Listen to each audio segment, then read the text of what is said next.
Hello mommies, welcome back to YouTube channel the Bravo Parenting. आज हम बात करेंगे प्रेगनेंसी की तीसरी तिमाही के बारे में, जो कि प्रेगनेंसी का 7वां, 8वां और 9वां महीना होता है, जो 28 वीक की प्रेगनेंसी से लेकर के जब तक बच्चा डिलीवर होता है, यानी 40 वीक्स तक की प्रेगनेंसी तक चलता है। सो इस दौरान क्या क्या चेंजेस माँ में होते हैं, क्या क्या बच्चे में होते हैं, क्या क्या चैलेंजेस माँ को फेस करने होते हैं, उन सब के बारे में आज हम डिटेल में जानने वाले हैं। तो चलिए वीडियो की स्टार्ट करने से पहले सबसे पहले हमारे यूट्यूब चैनल को सब्सक्राइब कर दीजिएगा, साथ ही साथ बेल आइकन को हिट कर दीजिएगा ताकि किसी भी तरह की इन्फॉर्मेशन आपसे मिस ना हो पाए। सो शुरू करते हैं बच्चे में होने वाली ग्रोथ एंड डेवलपमेंट के बारे में। अब तक जो बच्चे की लंबाई थी, यानी सेकेंड ट्राइमेस्टर के एंड तक जो बेबी की हाइट थी वो 12 से 14 इंचेस के आसपास थी। 7 मंथ से लेकर के 9 मंथ के एंड तक या डिलीवरी टाइम तक अब बच्चे की हाइट होने वाली है 18 से 20 इंचेस। और जो बेबी का वेट है, जो कि अब तक 1 kg था सेकेंड ट्राइमेस्टर के एंड तक, अब 7 मंथ से लेकर के 9 मंथ के एंड तक वो 2.5 से 3 और प्लस भी हो सकता है। इसी समय यानी कि थर्ड ट्राइमेस्टर ऑफ प्रेगनेंसी में ही बच्चे का स्किन कलर डिसाइड होता है, यानी कि मेलेनिन नाम का एक पिगमेंट होता है जो इसी दौरान बच्चे की स्किन से सीक्रेट होने लगता है, जो कि बच्चे के कलर को डिफाइन करता है। या बच्चा थोड़ा फेयर कॉम्प्लेक्स का होने वाला है या थोड़ा डाउन कॉम्प्लेक्स का होने वाला है। इसी टाइम पे अगर मेल बेबी है तो 9 मंथ के एंड तक बच्चे का जो टेस्टिकल्स होते हैं वो एब्डोमिनल कैविटी से अभी नीचे यानी कि स्क्रॉटम में उतर जाते हैं।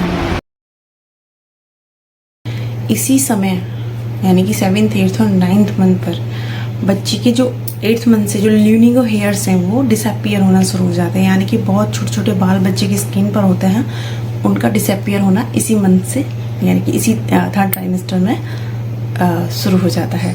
तो ये थे बच्चे में होने वाले चेंजेस। अब बात करते हैं माँ में होने वाले चेंजेस के बारे में। माँ में होने वाले चेंजेस के बारे में बात करें तो सबसे पहले बात करते हैं स्किन चेंजेस के बारे में। माँ की skin 7th, 8th, 9th month में और ज़्यादा ड्राई होने वाली है। जो स्ट्रेच मार्क्स थे वो और बढ़कर थाइस तक पहुँच सकते हैं, और जो अपने क्लॉस्मा या बटरफ्लाई लाइक जो ब्राउन मार्क्स थे जो फेस पर थे वो बढ़कर चिन और अपर लिप पर भी हो सकते हैं या फोरहेड पर भी हो सकते हैं। सेकंड बात करते हैं सूजन। हाथों, पैरों और कई बार हथेलियों पर भी माँ को सूजन देखने को मिल सकती है।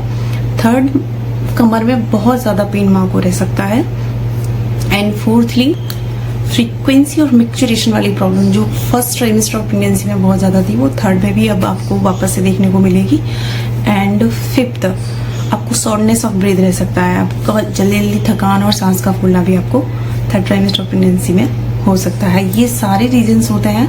बेबी अपना साइज बढ़ा रहा है जिसके कारण ऑर्गन्स माँ के जो है वो सप्रेस हो रहे हैं, इसलिए वो अपनी कैपेसिटी से थोड़ा कम काम कर पाते हैं। सो नेक्स्ट बात करते हैं थर्ड ट्राइमेस्टर ऑफ प्रेगनेंसी में माँ को किन किन चीज़ों का ख्याल रखना चाहिए।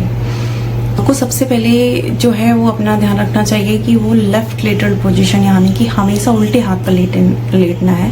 अब तक नहीं लेट पाएँ कोई बात नहीं, लेकिन अभी थर्ड ट्राइमेस्टर ऑफ प्रेगनेंसी में आपको बार बार खुद को रिमाइंड कराना है कि आपको उल्टे हाथ पर ही लेट के रहना है, जिससे बच्चे के लिए ब्लड फ्लो बढ़ता है, जो कि बच्चे की ग्रोथ और मदर दोनों के लिए अच्छा होता है। सेकेंड, आपको रखना है कि डाइट में आप कुछ ऐसे चेंजेस कीजिए, जैसे आपको हाई प्रोटीन डाइट लेनी है, आपको लो कार्ब्स और लो फैट डाइट लेनी है, बिकॉज इसी टाइम गेस्टेशनल डायबिटीज़ बच्चे को होने का रिस्क भी रहता है। एंड थर्डली, आपको डाइट में कम साल्ट का यूज़ करना है, क्योंकि हाइपरटेंशन वाली परेशानी भी इसी दरमियान देखने को मिल सकती है। एंड आपको अगर अभी आपका ब्लड ग्रुप अगर नेगेटिव है, कोई भी ब्लड ग्रुप जो कि नेगेटिव है, चाहे वो ए है या बी है, तो अब तक आपको इंश्योर कर लेना चाहिए कि एंटी डी का टीका आपको लगा है कि नहीं। अगर नहीं लगा है तो आप अपने गायनेकोलॉजिस्ट से बात करके उसका डोज ले सकते हैं। आपको इस टाइम से अपने बेबी के मूवमेंट्स को भी काउंट करना है, जो हर 2 घंटे पर 10 बार कम से कम होने चाहिए। अगर इससे कम है तो आपको कंसल्ट करना चाहिए। तीसरा, आपको एक्सरसाइजेस कंटिन्यू रखनी चाहिए। एंड नेक्स्ट है, आपको अपना डिलीवरी बैग हमेशा प्रिपेयर रखना चाहिए 7th मंथ की स्टार्टिंग से, बिकॉज कहीं हॉस्पिटल्स में वो फैसिलिटी नहीं होती है कि वो आपको वो सारा सामान अवेलेबल करा पाएँ, इसलिए अपना डिलीवरी बैग 7th मंथ से ही पैक रखना चाहिए, क्योंकि इसी टाइम से थोड़ा सा प्रीमेच्योर लेबर का रिस्क भी बढ़ जाता है, जिसके लिए आपको प्रिपेयर रहना है। बात करें कि मेडिकेशंस आपके थर्ड ट्राइमेस्टर ऑफ प्रेगनेंसी में क्या क्या रहने वाली हैं, तो तो मेडिसिन आपकी वही regular folic acid, iron, calcium, vitamin D और प्रोटीन पाउडर का कंटिन्यू रहने वाला है। डॉक्टर विजिट के बारे में बात करें तो अब आपको आपकी डॉक्टर हो सकता है कि 15 दिन में एक बार ज़रूर से बुलाए, जिसमें आपको GTT टेस्ट करवा सकती हैं, ग्लूकोज टॉलरेंस टेस्ट जो कि गेस्टेशनल डायबिटीज़ के लिए होता है। एक CBC करा सकती हैं आपकी HV को आइडेंटिफाई करने के लिए। इफ़ वो लोअर साइड है देन अभी तक अगर ओरल आयरन से हायर राइज नहीं हुआ है तो हो सकता है आपको इंजेक्टेबल आयरन सुक्रोज दे सकती हैं। एंड इसी टाइम थायराइड का एक बार और टेस्ट किया जाता है and sonography for fetal heart sound and टिक फ्लूइड की अमाउंट का पता करने के लिए भी सोनोग्राफी इस टाइम पर डॉक्टर आपको प्रेफर कर सकती है। सो ये मोस्टली इन्वेस्टिगेशन आपके 3rd ट्राइमेस्टर ऑफ प्रेगनेंसी में किए जाते हैं बिफोर द डिलीवरी। बात करते हैं exercise during the 3rd trimester of pregnancy. जैसे होल प्रेगनेंसी में आपने मेडिटेशन और अनुलोम विलोम रेगुलर जो एक्सरसाइजेस की थी उनके साथ साथ अभी आपको डक वॉक भी स्टार्ट करना है। अभी आपको स्टेयर्स अप डाउन भी करना है कम से कम दिन में 2 बार, और 20 से 25 मिनट के लिए आपको दिन में 2 बार नॉर्मल वॉक भी करना है। अगर आपको इस बीच थकान होती है तो आप रेस्ट करें, फिर से खड़े हों और फिर से वॉक करें। इस सबसे आपकी डिलीवरी के नॉर्मल होने के चांसेस बढ़ते हैं। नेक्स्ट बात करते हैं प्रीमेच्योर लेबर के रिस्क वाली प्रेगनेंसी या मदर्स के बारे में।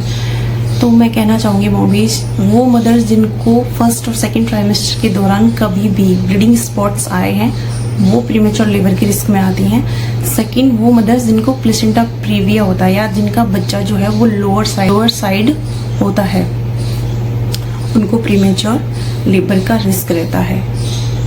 सो ये था हमारा video regarding the 3rd trimester of pregnancy. Hopefully आपको वीडियो अच्छा लगा होगा। अगर आपको किसी भी तरह का कोई भी डाउट है तो please comment on my comment section and stay tuned with Bravo parenting. Thanks for watching.